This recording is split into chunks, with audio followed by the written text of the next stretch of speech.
belakang bisa ke depan, insyaallah berkah. Ya, dari belakang silakan langsung semakin dekat dengan sumber ilmu, insyaallah semakin barokah. Bismillahirrahmanirrahim.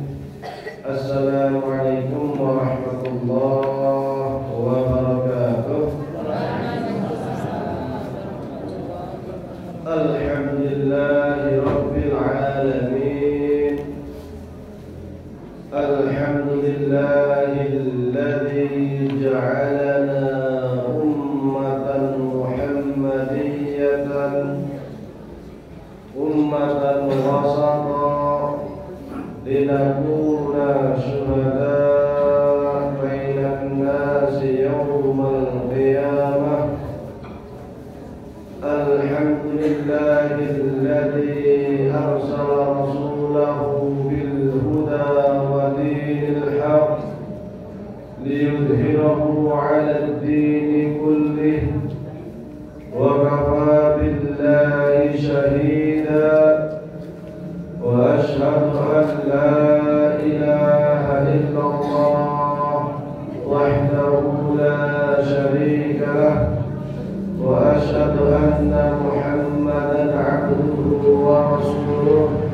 Allahumma shalli 'ala sayyidina wa habibina wa syafi'ina Muhammad sallallahu alaihi wasallam wa 'ala alihi wa sahbihi wa tabi'in wa tabi'in tabi'in wa man tabi'ahum bi ihsanin ila yaumiddin.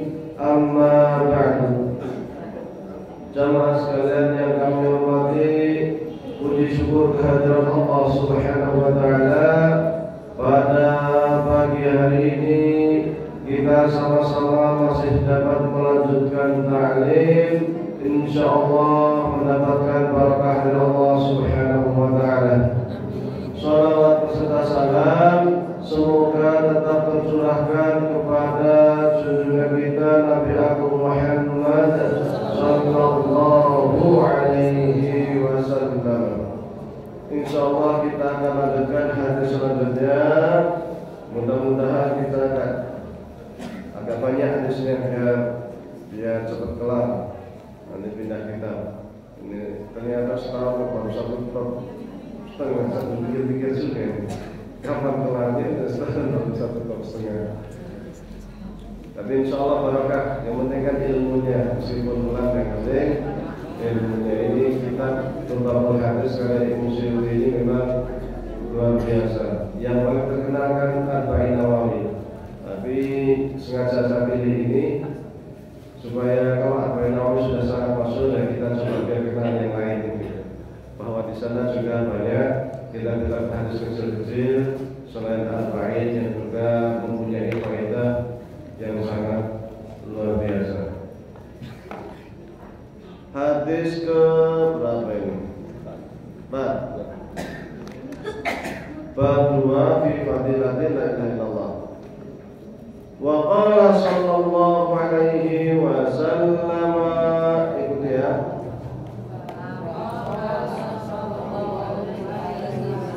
Wa qala sallallahu alaihi wasallam,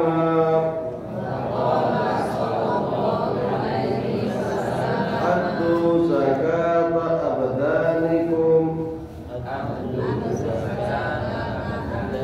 biqawli la ilaha illallah. Kalau yang kitabnya itu sampulnya kayak ini, halaman 7 yang sampulnya seperti ini. Kalau yang sampulnya halaman 7 juga, halaman 7 agak tengah ya. Wa qala bersabda siapa Nabi Muhammad sallallahu alaihi wasallam, addu tunaikanlah Fa'addu tunaikanlah zakat abdanikum, zakat anggota badan kalian, zakat anggota badan kalian dengan apa?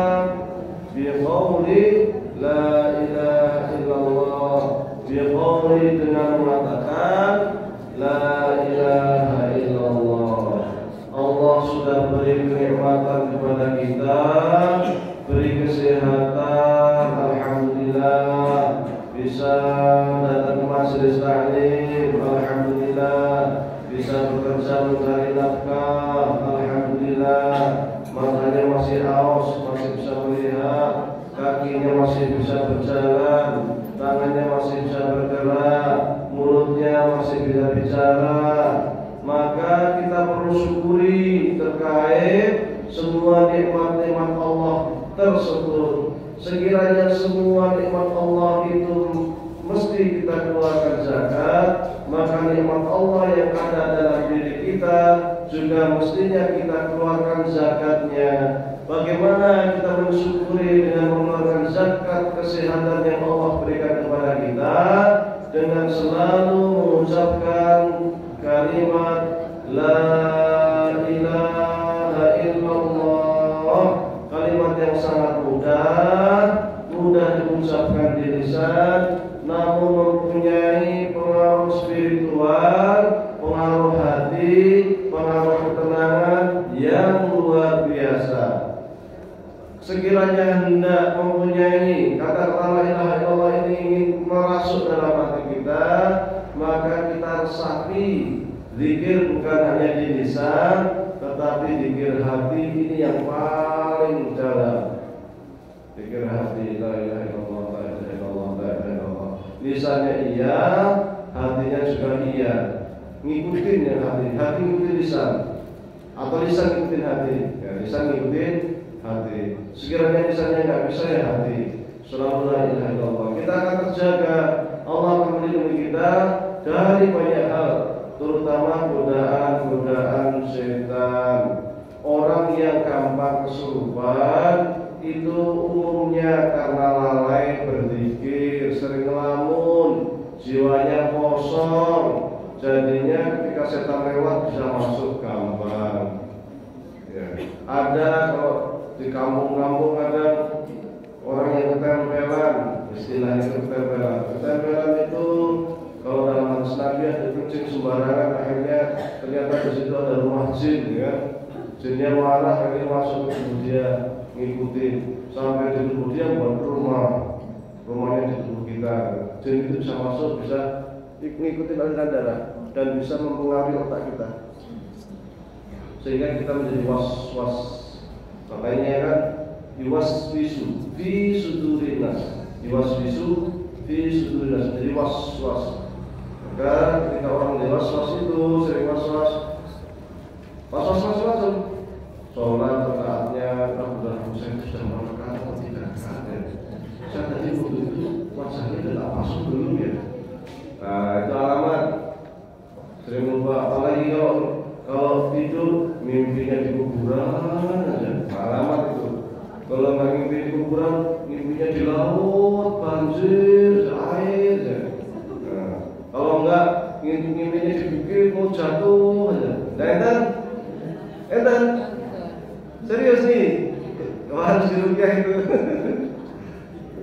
Karena di sini itu masuk ke tubuh kita itu ada dua cara, dua macam. Satu memang iseng ingin masuk sendiri, satu kiriman, orang yang ngirim, dukun. Nah, dukun ngirim itu ya karena iri, karena dengki, sehingga ngutus bangsa jin pergi ke dukun, dukun ini tak kasih mahar. Dukunnya macam-macam, mau sakit langsung mau mati gitu ya. Langsung mau mati, kalau mau ngasih 10 juta ya. Tapi kalau sakit-sakit ya tergantung sakitnya berapa lama, 3 bulan 3 bulan 30 juta, setahun 10 juta itu mahalnya. Nanti sama dukunnya kontrak sama jinnya, kontraknya sama bos jin Nanti kalau kita sama kita kan kontraknya pakai materai ya, surat ini materai tanda tangan, ya ini kontraknya. Dukun sama kontrak juga sama saksi seperti itu. Pakai ayam semani, pakai dupa, kembang 7 rupa, poso putih, poso ngeblok, macam-macam. Tergantung syarat yang diminta sama jin. Nanti kalau sudah sesuai, baru nanti jinnya, bos jinnya akan mengutus anak buahnya sesuai dengan gaji yang diberikan dukun sama bos jinnya itu. Akan mengutus anak buahnya, dan biasanya nggak ngutus itu nggak cuma 100 jin. Terus tugas kamu nyakitin orang itu pokoknya jangan dibunuh ya, cukup diikat aja tangannya sama kakinya biar nggak bisa jalan sama nggak gerak. Nanti tugas kamu ini jantungnya dipecat-pecat dan nafasnya tersengal-sengal. Nah gitu. Selama pokoknya tak kasih tandanya dibuatlah si dukun itu buat apa itu boneka itu kayak remote, tak kasih tanda. Pokoknya kalau saya itu mulai nusukin jantungnya, kamu nanti mulai nusukin jantungnya, pencet jantungnya. Remote itu kasih tanda, sinyal, malam-malam jam berapa? Jam 1 jam 3. Oh udah, kayak gitu, kirim. Jin itu lemah. Inna kaidah syaitan ini karena dhaifah. Yang namanya makanan setan, jin itu sangat lemah, jadi nggak salah khawatir. Jin itu kalau ngasih mau nyakitin orang itu rombongan. Satu orang itu bisa 100 jin, 50 jin. Hanya nyakitin. Kalau manusia lebih kuat. Satu perampok aja bisa membunuh banyak orang kan? Itu kalau perampok itu kita di sini itu kaca jin pecah bobol masuk bisa. Kalau jin bawa 1000 jin kita mau serumon, asal kita baca bismillah kita tutup nggak bisa masuk. Iya nggak sama. Kita sering dikir hati, la ilaha illallah, la ilaha illallah. Mau dikirimin sama orang, sama tukang santet, tukang telur, ribuan jin dikirim, nggak bisa. Mau dekat kita itu tubuh kita udah panas, tubuh kita tuh panas, aneh ya. Kita nggak terasa itu, tapi belum dekat, kok tubuh kamu panas banget ya? Panas tubuh kita itu, nggak bisa dekat. Apalagi masuk, nggak bisa. Masuk rumah aja nggak bisa, paling putar. Nggak bisa masuk rumah. Kalau kiriman kadang bentuknya kayak endaru, tahu endaru? Kalau zaman dulu itu kayak gayung, tapi bentuknya itu kepalanya itu kepala api, punya ekor. Nah itu kirimannya itu, sama dukun terbang. Nanti lihat atas kadang. Masuk sejak kalau mental meledak sudah itu jin itu yang bawah itu. Maka kita kalau sering baca la ilaha illallah aman kalah bangsa jin, lemah, sangat lemah, lebih kuat manusia. Makar yang paling kuat itu makar perempuan. Inna kaidahuna azim itu. Kalau Allah mengatakan sesungguhnya makar perempuan itu azim, sangat besar. Tapi ketika ngomong jin, inna kaidah syaitani kana dhaifah. Yang namanya makarnya jin sangat lemah, Baca bismillah hilang. Ini nak setan, ini nak perempuan, godo jin, ngomong bahasa ayat kursi. Tergantung imannya. Banyak tempat pesawat yang runtuh berantakan ya gara-gara perempuan, lebih berat.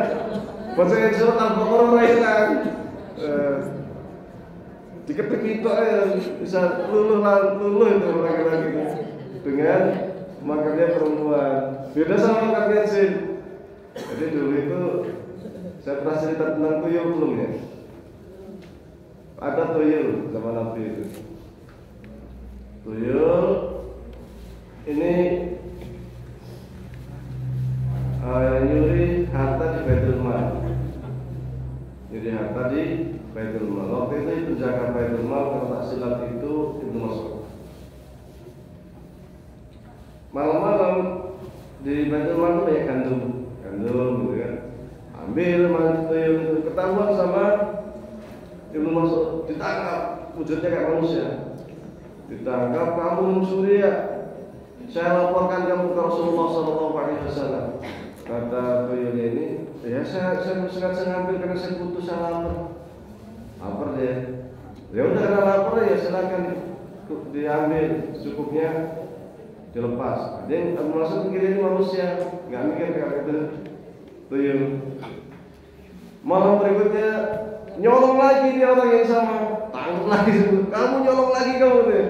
Saya butuh, saya lapar. Nah, Baitul Mal kan untuk kaum muslimin, kalau ada orang butuh apa ya silahkan ngambilkan hadiah gitu. Ambil lah. Besok lagi nyolong lagi, tangkap lagi. Pas ketangkap, wah kali ini kamu nggak akan tak maafkan gitu maksud. Saya laporkan ke Rasulullah SAW. Ini tuhnya ketakutan. Wah jangan dilaporkan. Saya mau jujur gitu. Jujur kenapa nih? Saya ini aslinya bukan manusia nih. Saya dari bangsa jin. Loh di bangsa jin kenapa nyolong nih? Saya butuh gitu. Terus dia bilang ini sejinnya, itu. Teman saya kasih tahu supaya Baitul Mal harta kita semuanya itu aman selamat dari bangsa jin. Apa itu? Kata jinnya ini menjawab, kalau harta benda aman dari tuyul, dari makhluk-makhluk halus, sering-sering saja membaca ayat kursi, maka setan yang akan berani mendekat. Aman kan? Setelah itu baru tuyulnya pergi, dilepaskan. Esok harinya Ibnu Mas'ud menghadap Rasulullah SAW. Ya Rasulullah, ini 3 hari ini terjadi peristiwa aneh. Saya ini menjaga Baitul Mal. Ketika saya menjaga Baitul Mal, kemarin hari pertama ada yang nyuri. Saya tangkap, tidak saya bawa ke hadapan engkau, tapi dia ngakunya kelaparan dan butuh. Saya lepaskan. Hari kedua nyuri lagi, saya tangkap lagi. Hendak saya hadapkan ke engkau, namun ngakunya kelaparan. Saya lepaskan lagi. Hari ketiga nyuri lagi, saya tangkap lagi. Kali ini saya tidak akan melepaskan, maka saya sampaikan hendak saya laporkan ke engkau ya Rasulullah. Tapi makhluk itu mengaku dia bukan manusia, tapi dia dari bangsa jin. Kemudian ngasih nasihat dengan mengatakan, sekiranya harta kita itu tidak aman, maka sering-seringlah baca ayat kursi. Rasul ketawa. Kata Rasul, tumben bangsa jin jujur. Biasanya bohong. Sontak kawain kadab. Tumben jujur. Biasanya membohong. Artinya apa?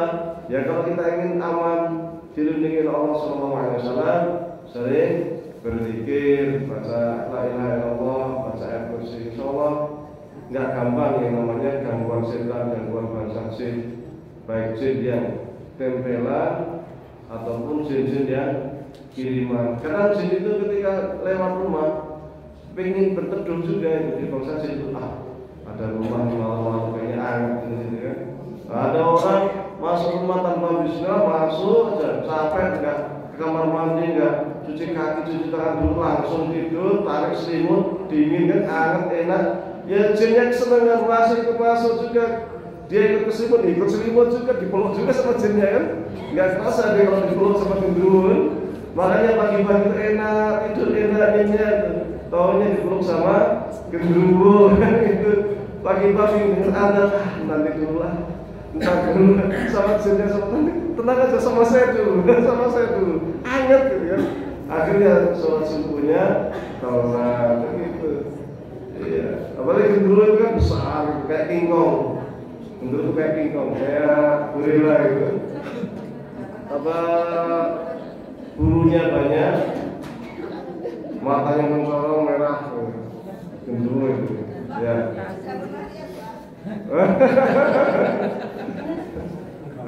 Melihatnya wangsit di dunia lain, ya seperti itulah. Mungkin macam-macam.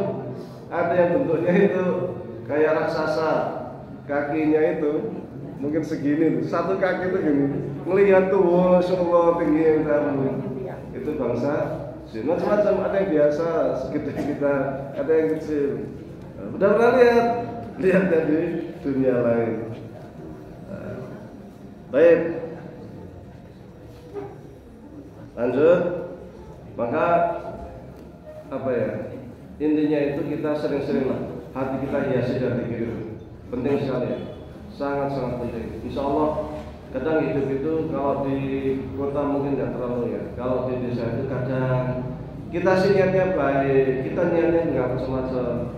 Tapi orang itu kok ada yang iri, ada yang dengki, gitu. Jadi macam-macam orang itu. Dan orang kalau kemasukan jadi itu kadang nggak was-wasnya macam-macam. Kalau anda merasa kepikirannya ingin mati, ya sudah tanda-tanda itu. Jadi tak kok mati, aja matinya itu was-was. Saya kayaknya udah mau mati saya.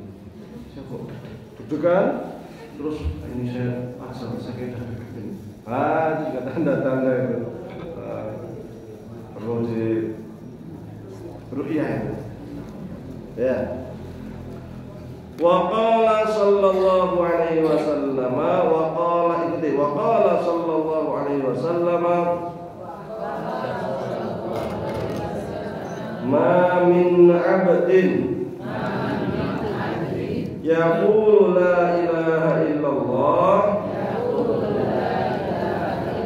Muhammadun Rasulullah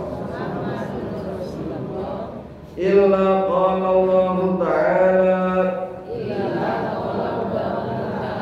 sadaqa 'abdi anallahu la ilaha illa ana ushidukum ya malaikati qad ghafartu lahu ma taqaddama min dhanbihi wa ma ta'akhkhara. Dan lagi wa qala sallallahu alaihi wasallam ma min 'abdin yaqulu la ilaha illallah Muhammadur Rasulullah illa qala Allah ta'ala sadaqa 'abdi anallahu la ilaha illa ana ushidukum ya malaikati qad ghafartu lahu ma taqaddama min dhanbihi wa ma ta'akhkhara. Wa qala lan bersabda siapa Nabi Muhammad sallallahu alaihi wasallam, ma tidaklah min abdin seorang hamba. Ma ini di sini, ma itu artinya macam-macam, di sini artinya tidaklah seorang hamba. Ma tidaklah min abdin seorang hamba. Yaqulu berkata la ilaha illallah Muhammad Rasulullah illa kecuali qala berkata siapa Allah Ta'ala sodako benarlah, sodako benarlah abdi hambaku Allah saya ini Allah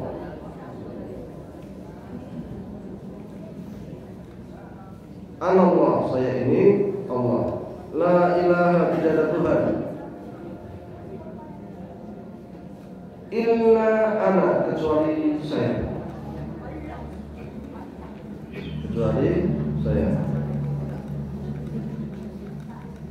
ushidukum saksikanlah olehmu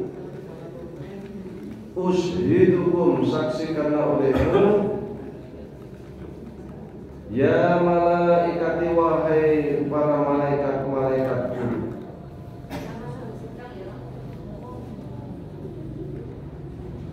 qad ghafartu sungguh telah aku ampuni qad ghafartu, sungguh telah aku ampuni, lahu baginya,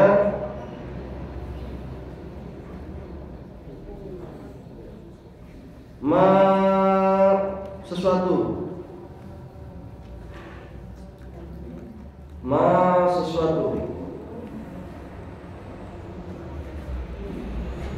taqaddama yang telah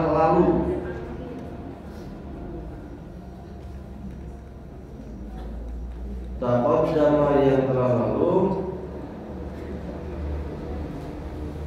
min dzambihi, dari dosanya,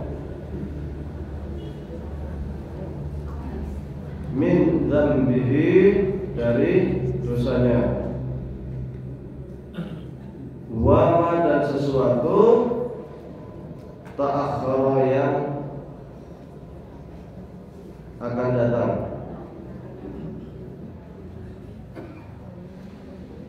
Jadi Nabi Muhammad SAW bersabda, tidaklah suatu hamba itu mengucapkan kata la ilaha illallah Muhammad Rasulullah kecuali Allah akan berfirman, berkata, Allah sadaq abdi, benar ketika kita mengucapkan la ilaha illallah Muhammadur Rasulullah, la ilaha illallah Muhammadur Rasulullah, la ilaha illallah Muhammadur Rasulullah, maka Allah mengatakan, setiap kita mengatakan la ilaha illallah, benar hambaku, yang kamu katakan itu benar, yang kamu katakan itu benar. Allah, saya ini memang Allah, saya ini Allah, la ilaha illallah, tidak ada Tuhan selain saya. Benar hambaku, kamu benar, memang saya ini Allah, tidak ada Tuhan selain saya. Terus setelah Allah mengatakan demikian, Allah ngasih reward, ngasih pahala, karena engkau telah mengucapkan la ilaha illallah Muhammad Rasulullah, saya kasih pahala, dosa-dosamu yang telah lalu saya ampuni, dosa-dosamu yang akan datang saya ampuni. Maka kalau kita masuk ke tarikah, biasanya kita dikasih zikir banyak-banyak. Itu setiap hari macam-macam. Ada yang sedikit, kamu pokoknya zikir per hari, baca la ilaha illallah Muhammad Rasulullah minimal 5.000. Ada yang minimal 1.000, ada yang minimal 15.000, ada yang 20.000, macam-macam. Karena nanti ketika sudah biasa, sudah kehitungan, sudah nggak dihitung. Yang penting baca terus, semampunya, sejauh kita bernapas, maka di situ kita akan selalu mengucapkan la ilaha illallah Muhammad Rasulullah untuk membiasakan. Makanya biasanya di tarekat itu pertama bayat, setelah bayat nanti kita akan kasih macam-macam. Tapi ada yang seringnya kasih tasbih. Kasih tasbih, untuk apa tasbih itu? Untuk zikir, sarana zikir. Kasih habis sholat minimal ya sholat terus, habis sholat nanti selama 10 hari, setelah 10 hari meningkat, jadi habis sholat 200, meningkat lagi, setelah itu habis sholat 300, terus gitu.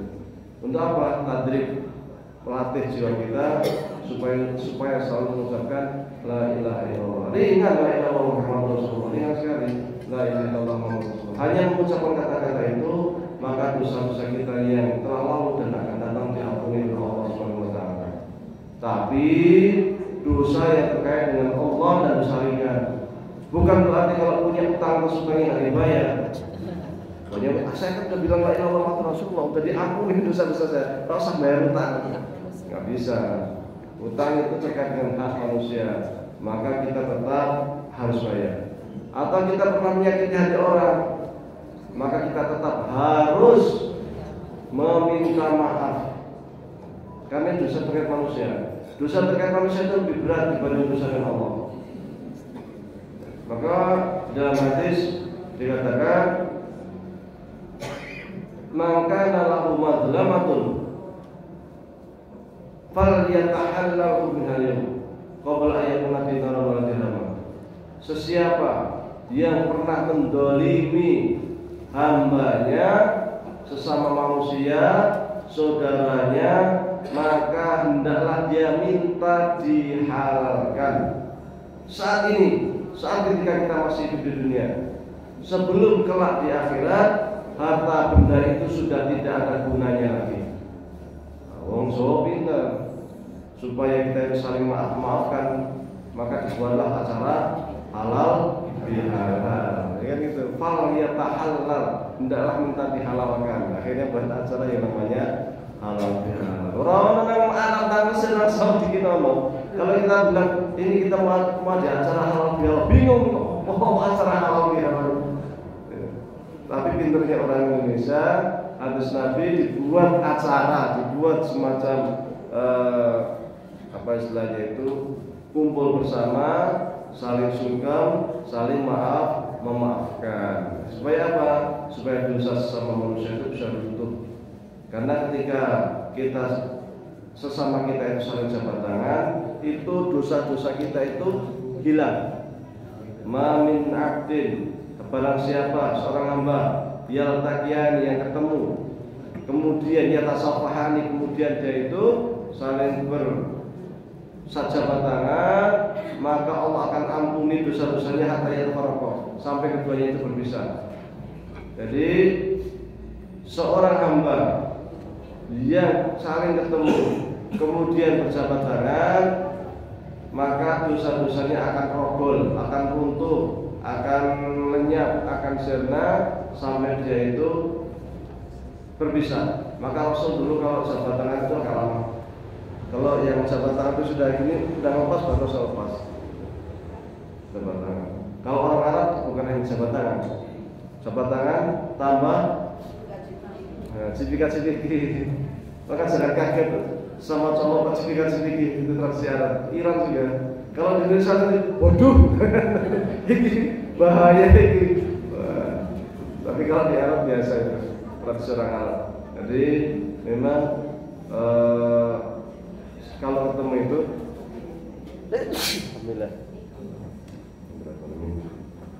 hangat sekali, hangat panas, saling menyapa, tuh orang Arab,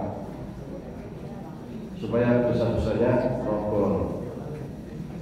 Maka kemudian supaya dosa kita itu di dunia sama manusia itu sirna, kalau punya hak atau punya kewajiban dengan saudaranya harus ditunaikan. Termasuk ketika merusak barang tetangga, barang saudaranya tetap harus diganti, apalagi utang harus dibayar. Utang ini paling berat.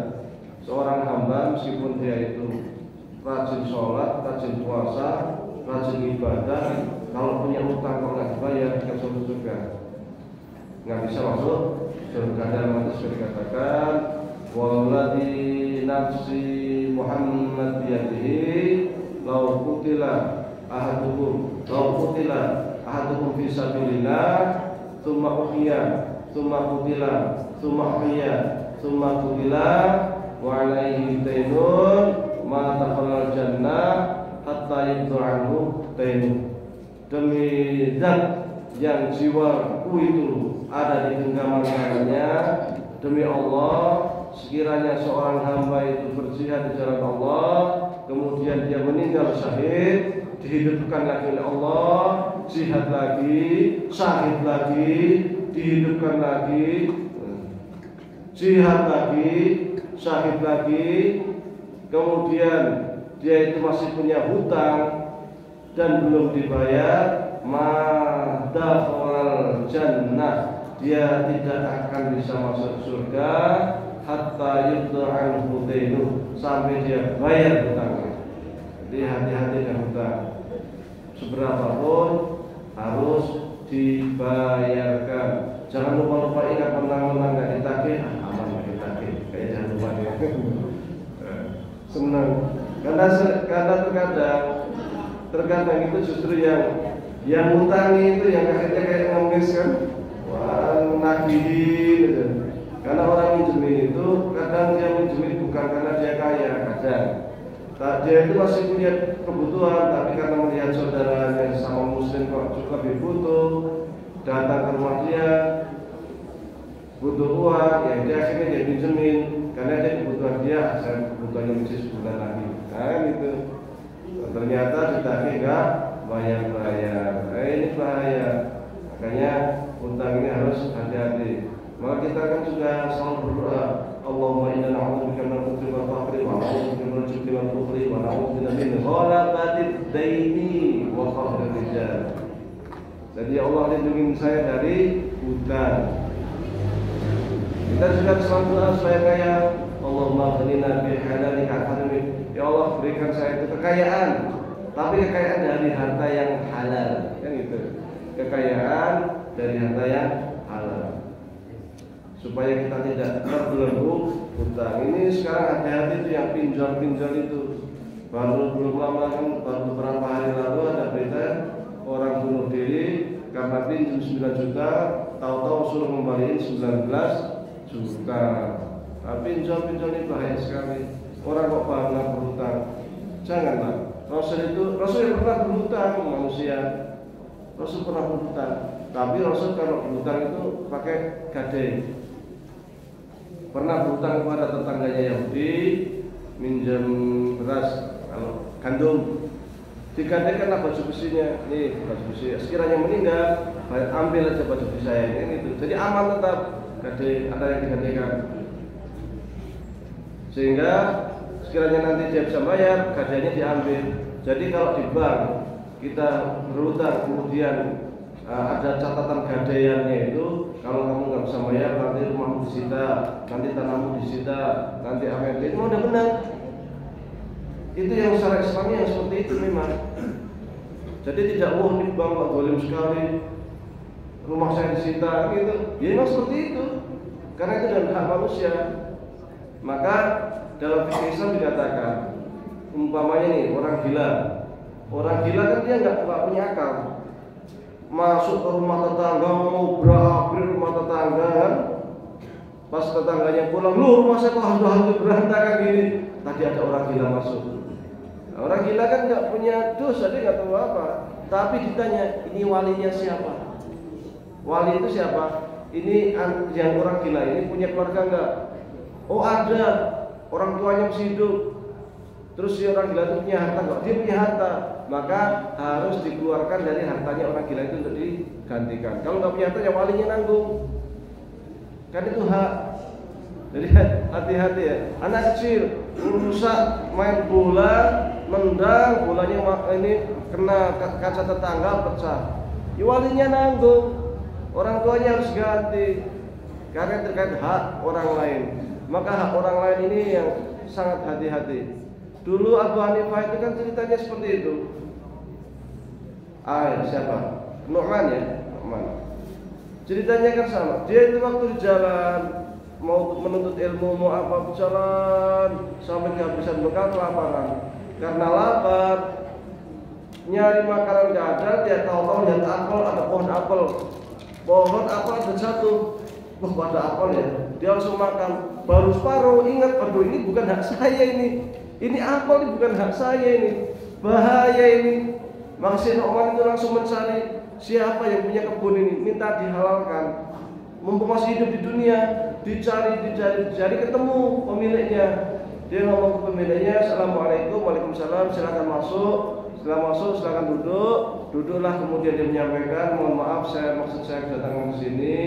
Tadi saya perjalanan panjang, saya kok kelaparan. Kebetulan kok tadi lihat ada pohon apel, di bawahnya ada apel yang jatuh. Saya ambil, saya makan, saya refleks gak sengaja. Setelah saya makan habis paruh, baru ingat ini apel siapa? Ternyata apelnya Bapak. Ini sudah saya makan separuhnya lagi masih ada ini. Jadi saya mohon kepada Bapak untuk memaafkan saya, menghalalkan separuh apel yang sudah di perut saya. Maka kata orang tuanya itu macam gini, oh Kak, memaafkan kamu, menghalalkan ini nggak sederhana ini. Boleh saya maafkan dengan syarat. Waduh, padahal cuma separuh apel aja mau minta maaf dengan syarat ya. Ya Nu'man ini sudah terlanjur daripada nanti di akhirat kena siksa masuk neraka, mending dia dihalalkan di dunia. Syaratnya apa? Kata bapaknya. Bapak kata Nu'man. Nah, kemudian bapak mengatakan syaratnya kamu harus menikahi anak saya. Wah, malah suruh nikahin. Tapi anak saya ini harus kamu tahu ya, anak saya itu buta, tuli, bisu. Anak saya buta, tuli dan bisu. Nu'man bingung, waduh gimana gitu. gara-gara separuh apel yang dia makan gak sengaja di jalan, dia harus menikahi anaknya yang tuli, buta dan bisu. Tapi dia mikir ini di dunia jauh lebih ringan dibanding kelak di akhirat itu harus masuk neraka lebih berat. Karena meskipun hanya sedikit, apa yang masuk ke perut kita dari sesuatu yang tidak halal itu sama artinya kita itu makan api neraka. Api neraka masuk ke perut kita. Maka dia mengatakan siap, baik, saya terima. Diterima. Kemudian dia nikahlah dengan walinya, sah, tenang dia. Tapi dia masih deg-degan. Waduh, dia belum lihat istrinya. Lihatnya nanti malam pertama kan. Malam pertama dia ketuk pintu kamarnya, assalamualaikum. Masuk dia. Pas masuk ketemu istrinya jawab, waalaikumsalam. Kaget dia lu. Orang Arab biasanya pakai cadar. Cadarnya kadang kelihatannya sedikit gitu. Kok bisa jawab? Nunduk itu kan. Nah, ada yang cadar yang modelnya gini nih. Yang bisa dibuka itu. Kayak di Cina, film-film kungfu itu ada itu. Di Mesir ada, di daerah Maroko juga sama. Kok jawab katanya? Kemudian dibukalah cadarnya, lu kok melihat katanya. Tadi bisa ngomong, berarti kan dia dengar. Ternyata bisa melihat, pas dibuka cadarnya ternyata wahyu dari Allah. Rezeki. Wahyu tenan ini. Dia kaget, lu. Tapi kemarin itu bapak kamu tuh menyampaikan katanya saya harus menikahi kamu. Katanya buta, tuli, bisu. Kok ini enggak? Ini luar biasa, ini sempurna sekali gitu ya. Sambil seneng kan. Kemudian dia jawab, benar bapak saya ini, mata saya itu buta karena saya tak pernah melihat hal yang diharapkan. Telinga saya itu tuli karena saya tak pernah mendengar sesuatu yang diharapkan. Mulut saya ini bisu karena tak pernah mengatakan sesuatu yang diharapkan oleh Allah Subhanahu wa taala. Masya Allah, terus ayu tenang, solehah luar biasa. Inilah yang kemudian menghasilkan seorang putra yang juga sangat soleh. Beliau adalah Abu Hanifah sang imam. Karena ayahnya soleh, ibunya solehah, makan dari harta yang halal, menghasilkan putra yang halal, yang soleh, yang pintar, yang cerdik, yang luar biasa. Maka kita harus hati-hati sama makanan, jangan sembarangan. Hati-hati sekali. Kalau kita makan dari harta yang haram itu, nanti masalah itu merembet kemana-mana. Bisa jadi keluarga kita nggak tentram, bisa jadi anak kita itu bergajul, bahasa tretet itu, nakal ini minta ampun, kon ngaji angel, senengnya main HP, suruh sholat nanti, suruh baca Quran nanti, suruh belajar nanti karena sudah megang HP, kerjaannya chatting. Kalau nggak main HP, pindah naik motor, pelayon bulan kemana sama temennya. Pusing orang tuanya, ini anak saya ini gimana? Suruh belajar, suruh ngaji, susahnya minta ampun, sukanya hanya main HP. Kalau nggak main HP, naik motor bulan ke konsolnya malah pacaran. Yang repot. Ternyata usutnya ini kenapa ya anak saya? Ternyata orang tuanya suka korupsi, atau kalau jualan suka nipu, nggak jujur. Nah ini, atau dia PNS pegawai negeri, ternyata masuk pegawai negerinya dulu pakai harta suap, nyuap biasanya masuk ya. Ya anak punya batin, sesuatu yang dari awal itu udah nggak sah, hartanya jadi nggak sah semua. Akhirnya akibatnya ke anaknya. Maka kalau kita kerja jangan main suap. Harta yang kita makan jadinya haram, anaknya jadi bergajul nakal-nakalan, angel diatur, susah dinasihati.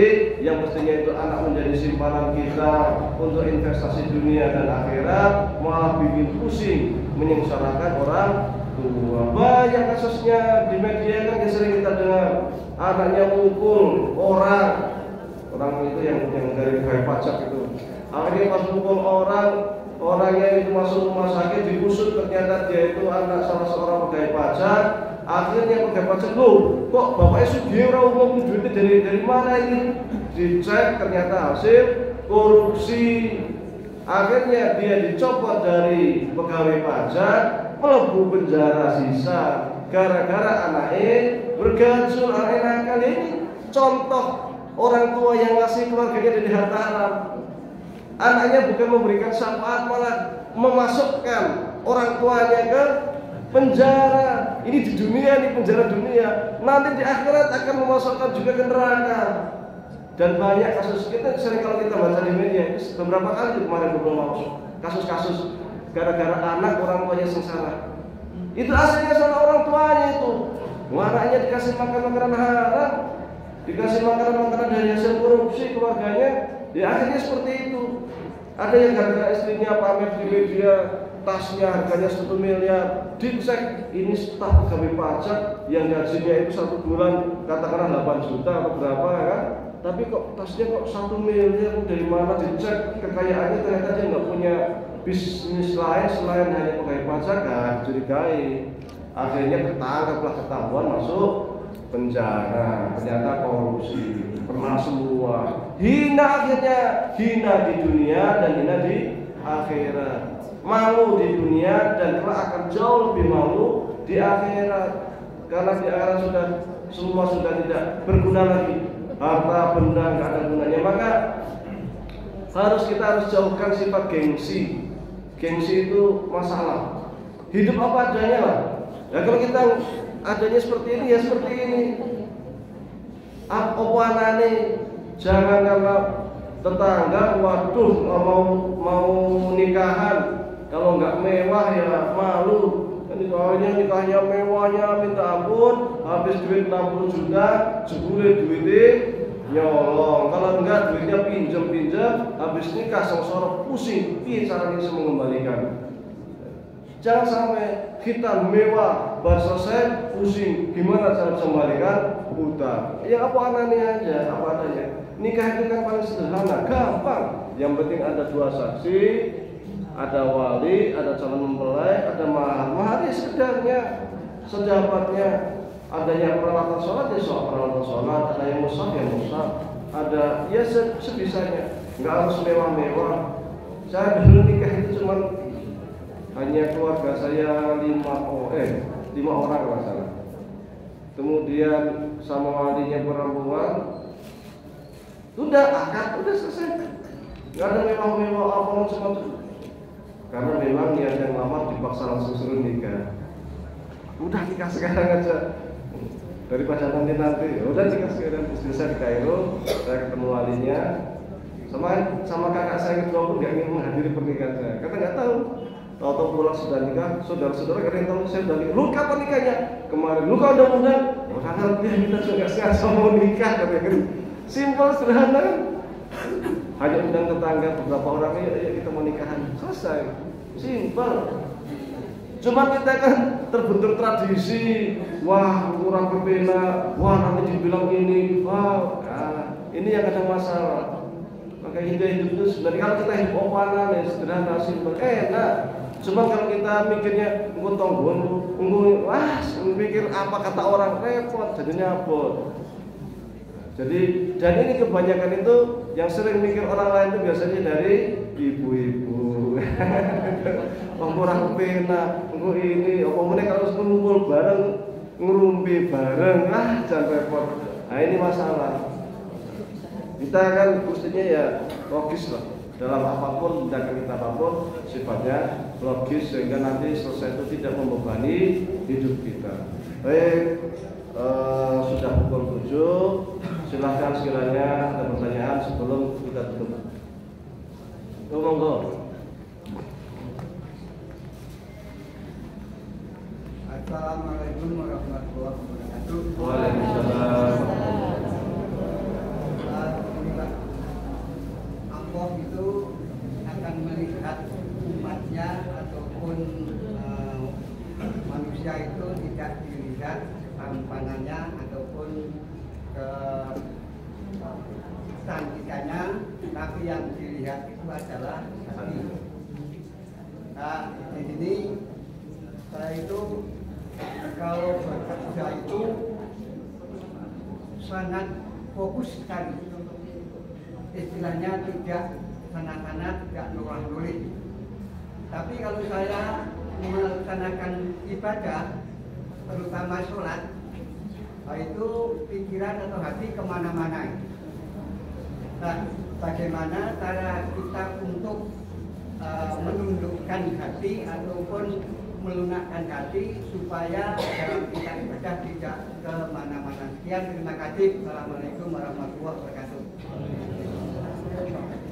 Inna Allaha la yanzuru ila suwarikum wa la sabikum walakin yanzuru ila qulubikum wa ila ma fi qulubikum. Allah tidak melihat tampang ataupun bagusnya tubuh kita, namun akan melihat hati kita. Dalam hadis lain dikatakan, idza amila ahadukum falyuqilhu. Kiranya kalian itu beramal melakukan perbuatan apapun, maka laksanakan dengan profesional. Benar-benar. Jadi ketika kita bekerja itu kita harus fokus dan profesional, karena itu bagian dari ibadah. Pahalanya besar, pahalanya sangat besar. Apapun yang kita kerjakan selama itu halal untuk menghidupi keluarga kita, anak kita, istri kita, itu bagian dari jihad. Bahkan sekiranya orang itu pergi bekerja, niatnya pekerjaan, niat Allah Ta'ala untuk menafkahi keluarga, kok dilalai kebetulan di jalan itu ada mobil keserempet akhirnya meninggal dunia, itu pahalanya statusnya syahid. Luar biasa Islam itu menghargai pekerjaan. Adapun salat itu disebutkan di dalam kitab Ihya Ulumuddin. Karena Imam Ghazali gini, betapa banyak saya melihat orang itu tidak sedang minum khamar, tidak sedang mabuk, tetapi ketika sholat dia tidak tahu apa yang dia baca. Gimana? Jadi kita dalam kondisi nggak mabuk, tapi kita itu pikiran kemana-mana, kan Fatihah udah hafal, doa-doanya udah hafal semua, jadi baca aja dia. Tapi dia itu nggak layak, dia nggak tahu apa yang dia baca, kata Mas Ali. Ya begini, yang namanya khusyuk sholat itu memang bukan bagian dari rukun.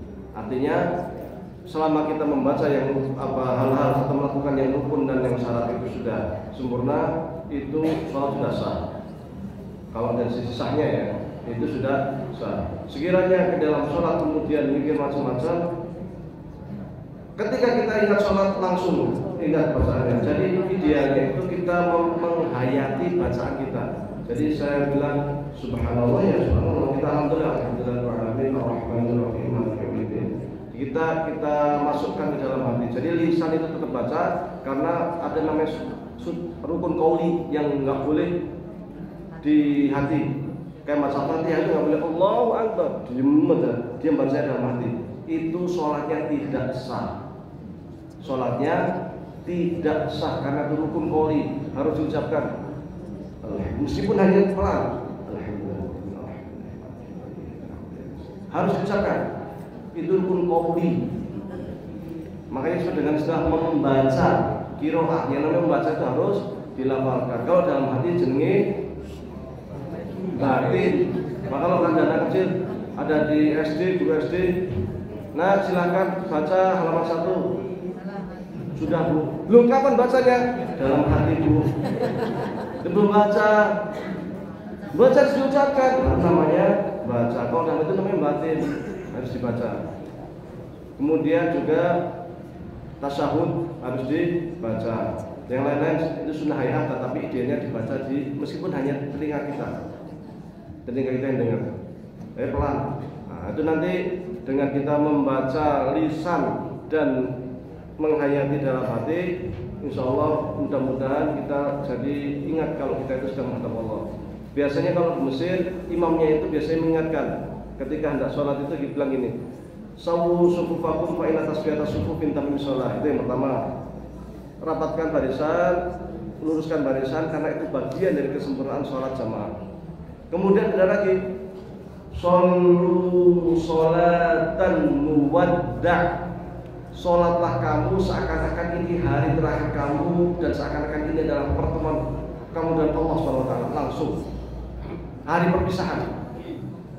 Shollu, imamnya ingatin biasanya. Shollu sholatan muwadda'. Jadi boleh di bahasa Indonesia kan, boleh imamnya ketika hendak sholat menghadap ke makmum dulu, lalu mengatakan sholat yang khusyuk. Bayangkan, ingat bahwa kita itu hari ini barangkali ini sholat terakhir kita. Maka sholat yang khusyuk, barangkali ini sholat terakhir kita. Boleh mengingatkan itu sebelum takbir, karena kan belum sholat. Kecuali waktu sholat kok ngingatin, ya kan? Nah ini baru batal. Tapi kalau sebelum sholat itu monggo sholat. Termasuk sebelum sholat ada yang jabat tangan apa ini kan sebelum sholat mau jabat tangan silakan. Atau habis sholat jabat tangan ya silakan, udah selesai sholat mau langsung makan juga boleh, mau kamar mandi juga boleh. Sudah selesai sholat kan gitu. Maka ada orang yang aneh, oh jabat tangan setelah sholat bid'ah dari mana? Udah selesai sholat. Oh sebelum sholat kok jabat tangan bid'ah dari mana? Sholatnya kan belum mulai. Saya terserah mau duduk, mau berdiri, mau jalan-jalan, mau kan belum sholat. Kalau waktu sholat ada yang jabat tangan kalau kita batal. Seperti itu ya. Allah. Ada yang lain? Monggo. Apa? Roh. Manusia itu punya roh itu yang apa istilahnya? Yang bikin kita hidup. Yang bikin kita hidup itu ya roh.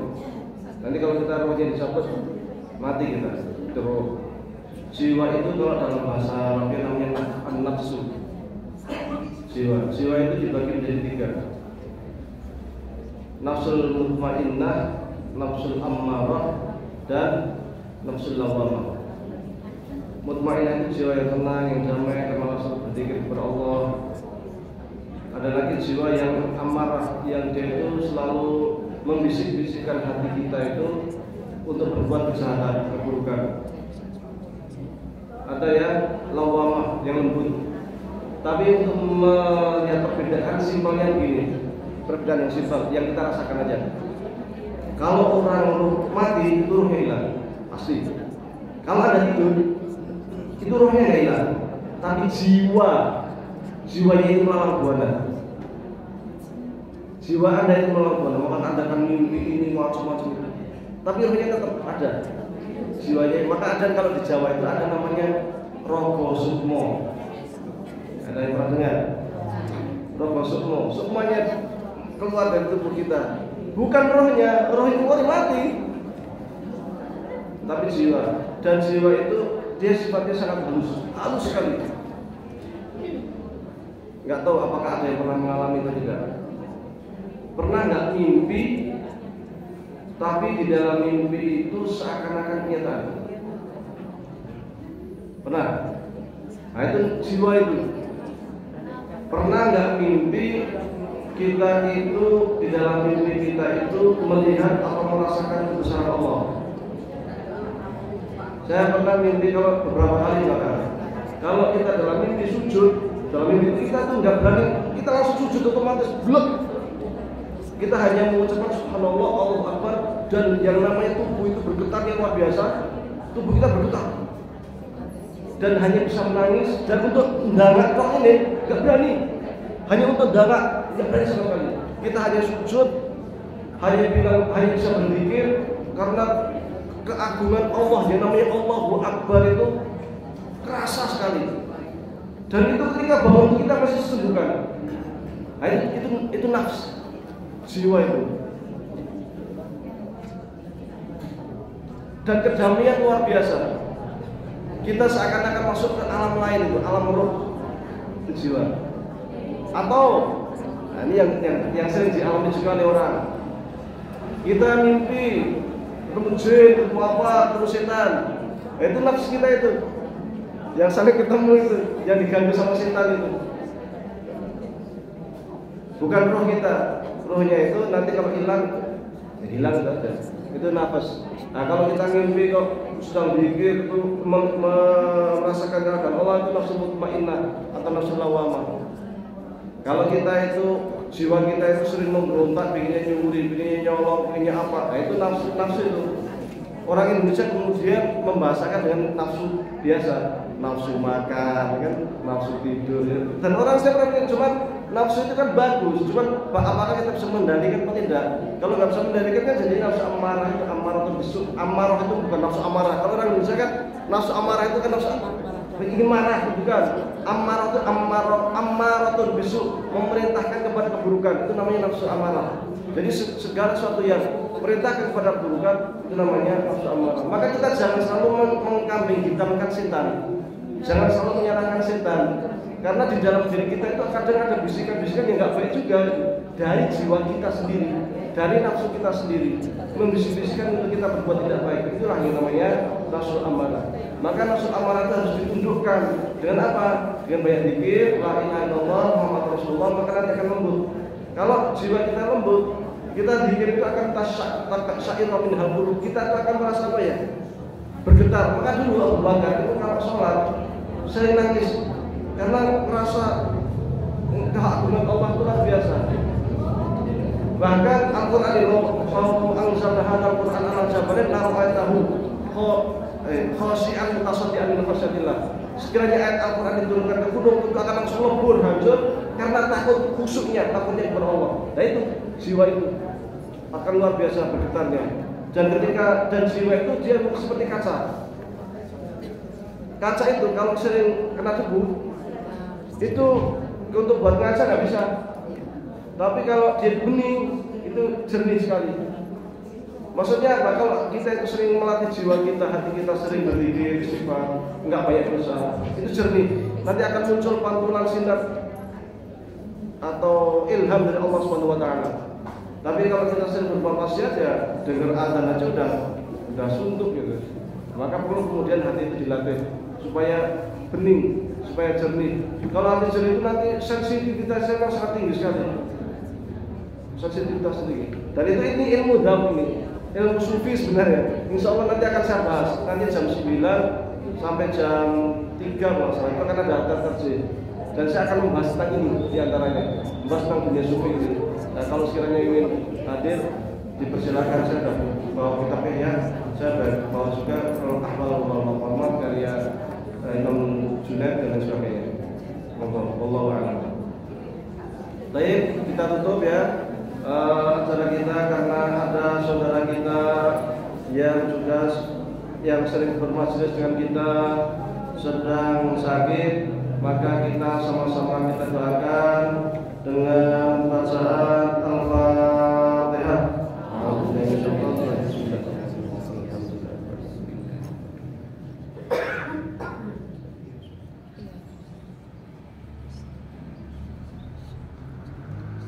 Beliau adalah Bapak Ali Suwakoni. Ikutin saya. Bismillahirrahmanirrahim. Bismillahirrahmanirrahim. Bismillahirrahmanirrahim. Bismillahilladzi la yadurru ma'asmihi syai'un fil ardi wa la fis sama' wa huwas sami'ul 'alim. Bismillahilladzi la yadurru ma'asmihi syai'un fil ardi wa la fis sama' wa huwas sami'ul 'alim. Bismillahilladzi la yadurru ma'asmihi syai'un fil ardi wa la fis sama' wa huwas sami'ul 'alim. Allahumma shalli 'ala Sayyidina Muhammad sallallahu alaihi wasallam wa asyhadu an la ilaha illallah wa anna Muhammadan abduhu wa rasuluh. Adhibil ba'sa washfi anta syafi la shifaan illa shifa'uk shifaan la yughadiru saqaman. A'udzu billah wa bi qudratihi min syarri ma ajid wa uhadir. Rabbana la tada' lana dhanban illa ghafartah.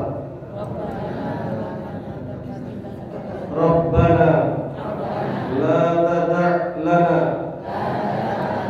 dhanban illa ghafartah wa la 'aiban illa satartah wa la maridan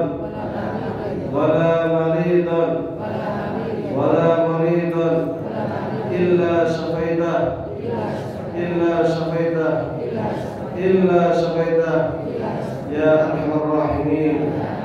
Rabbana atina fid dunya hasanah wa fil akhirati hasanah wa qina adzabannar. Syukran, aqulu qouli hadza wa astaghfirullah li wa lakum